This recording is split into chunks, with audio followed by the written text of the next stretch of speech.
Bonani, umqeqeshi wensizwa umfana wasempendle abamaziyo-ke bambiza ubhuntsubhuntshu ukinqanje ngephuzu uMatshitshi Qhomane.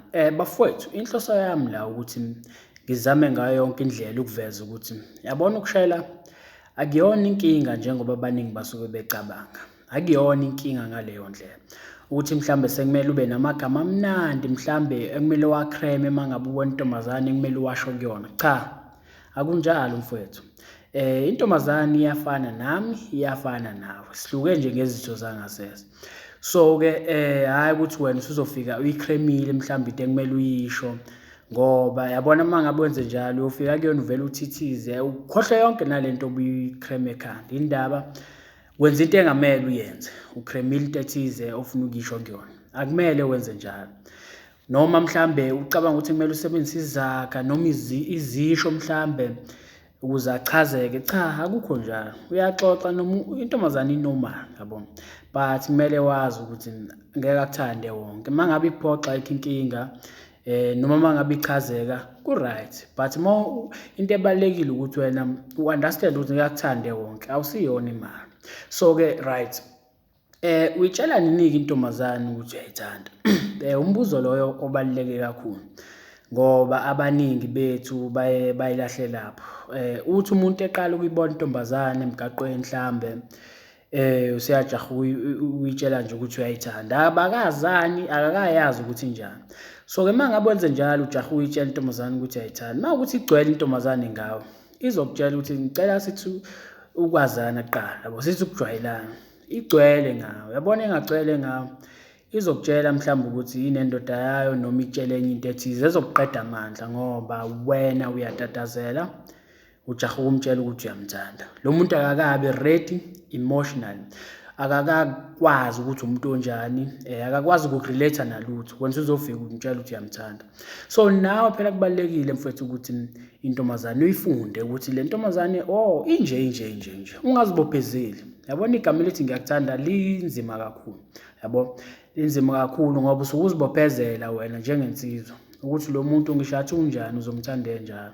So-ke kumele uzame ukuyigwema leyo nto, yabo, ngoba mhlambe after isonto uzobe usubona ukuthi hayi uhlanya lolu, ngeke ngikwazi ukuthandana nalo muntu, yabo.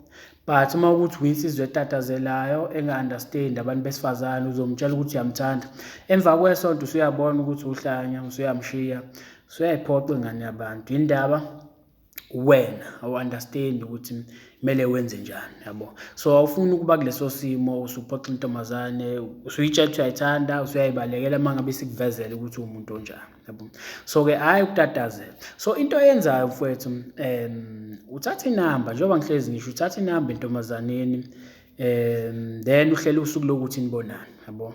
Uma ngabe uhlelelani usuku lokuthi nibonane intombazane ukuze phela nizobonda nazane kangcono, uzama ukuyivula emotionally, yabo, ukuze ikwazi ukuthi uma ngabe ihleli icabange ngawe nje, ikuthatha ifoni yayo i-WhatsApp noma ikufonele, indaba iyakukhumbula, isiyakurelate mhlambe nalezi ndawo obuyikhiphela kuzona, but awukayitsheli ukuthi uyayithanda, yabo.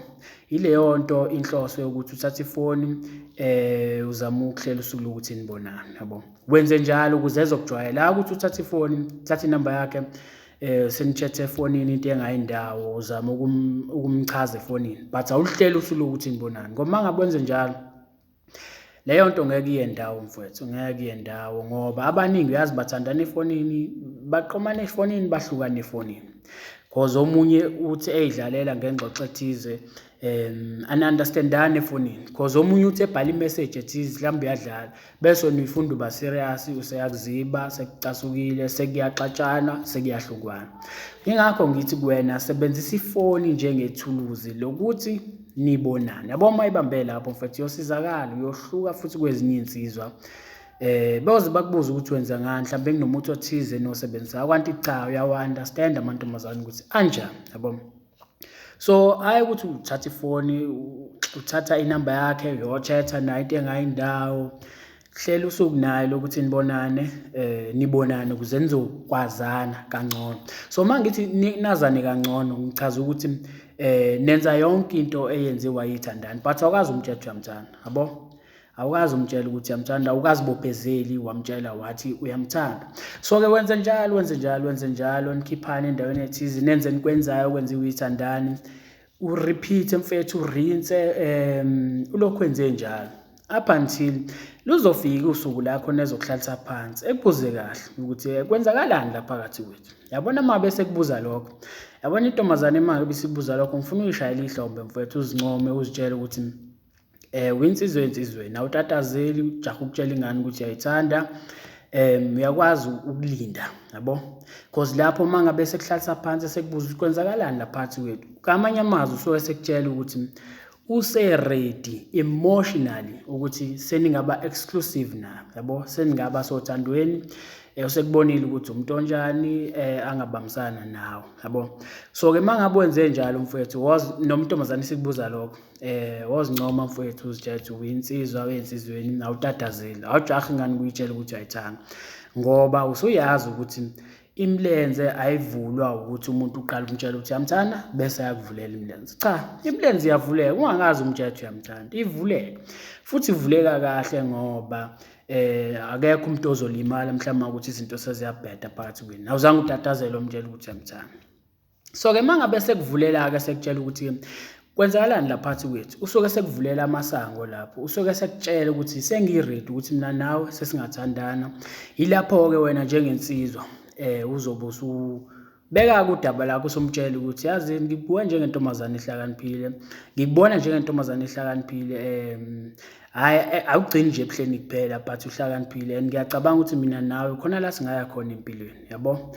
Uzobe usumgoqa kanjalo, umtshela ukuthi bengathanda ukuthi sizame ngoba ikusasa silazi ukuthi lisiphatheleni. So bengathemba ukuthi bengathanda ukuthi sizame, mhlambe khona la singaya khona, akekho wazi, yabo. So-ke naye-ke uzovela kahlahle usuke ese-ready, ngamanye amazwi usuke ese-ready ukuthi ningathandana. Then-ke lapho-ke kuleso sikhathi-ke uzobe nawe-ke noma usungamtshela lapho ukuthi uyamthanda, because vele useconfirmile ukuthi use-ready ukuthi wena naye nibe exclusive, yabo. Uma ukuthi unayo intombi mfowethu, ungamtshela ukuthi uyamthanda ngaleso sikhathi, yabo, ngoba unentombi yakho wena. Angifuni ukukhohlisa ingane yabantu la, uyitshelela omazwi, kuyabe ingane isikhomitha kuwena, iyitshela ukuthi nje intombi yakho, kanti wena unyena intombi usumenza isilimo, because ekugcineni kuzovela, akukho okufihliwe ongayokuvela, kumele uhlezi ukwazi lokho. So-ke uma ngabe sekubuza ukuthi kwenzakalani phakathi kwethu, wena uma ukuthi unayo intombi yakho, uzozama ngayo yonke indlela ukuthi ubalekele lo mbuzo wokuthi nibe exclusive, yabo. Uzozama ukumgoqa, umtshela ukuthi ngiyathanda indlela izinto ezenzeka ngayo phakathi kwethu, ngiyathanda, so angifuni ukuthi sisipole izinto kube khona mhlawumbe umuntu ogcine selimala phakathi kwethu, ngithanda nje ihamba kanje. So ngamanye amazwi wenze njani, ubalekela lo mbuzo wakho okumtshela ukuthi uyamthanda, yabo. Ugcina ungawuphenduli ngoba uma umtshela ukuthi uyamthanda, ingane izokhomitha kuwena, kanti ekuhambeni kwesikhathi uzothola ukuthi wena unenye intombi, yabo. So-ke usuyayilimaza ingane, siphatheka kabi, siyayidlulisa nayo lento, sizama ukuyinqanda lento ukuthi kuhambe kulinyazwana ngenxa yokuthi ubani wakulimaza nawe usulimaza omunye umuntu, yabo. Ayifuneki leyo nto, kumele siphathane kahle, yabo. Ingqondo nje kuphela kumele siyisebenzise, yabo. Nje futhi uma ibambe lapho, wazi ukuthi intombazane kumele utatazele, uyitshele ukuthi uyayithanda, and wazi ukuthi njengensizwa imilenze iyavuleka, ungazange umtshele ukuthi uyamthanda. Uyobe unqobile mfethu, uyobe unqobile, uyoba umuntu o-understandayo amantombazane ukuthi anjani, yabo.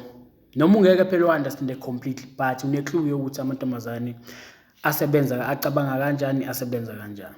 So ngiyathemba uyawuzwa-ke mfethu lo mlayezo, ungatatazeli, ujaha utshela intombazane ukuthi uyayithanda ngoba yozitshela ukuthi mhlawumbe khona into e-wrong ngawe, because azokuphoxa, amaningi nje azokuphoxa because wenza into engamele uyenze. Jaha ingane uyitshela ukuthi uyayithanda, awukakayifundi wawena ukuthi uyuhlobo olunjani, yabo. Kubalekile ukuthi umuntu umfunde ngoba uzozikhomitha kuyena umtshela ukuthi uyamthanda. Uyabo igama elithi uyamthanda umuntu kumele uthi uma ngabe ulikhipha libe nesiqu elizwakala, because abantu abaningi sebevele ukuthi ngiyakuthanda, but ayina meaning leyo nto leyo, yabo. But wena ngifuna uma ngabe ulikhipha lizwakala, yabo, libe nesiqu ukuthi cha uyiqinisile lento ayisho, akajwayele futhi ukuvela likhiphe nje.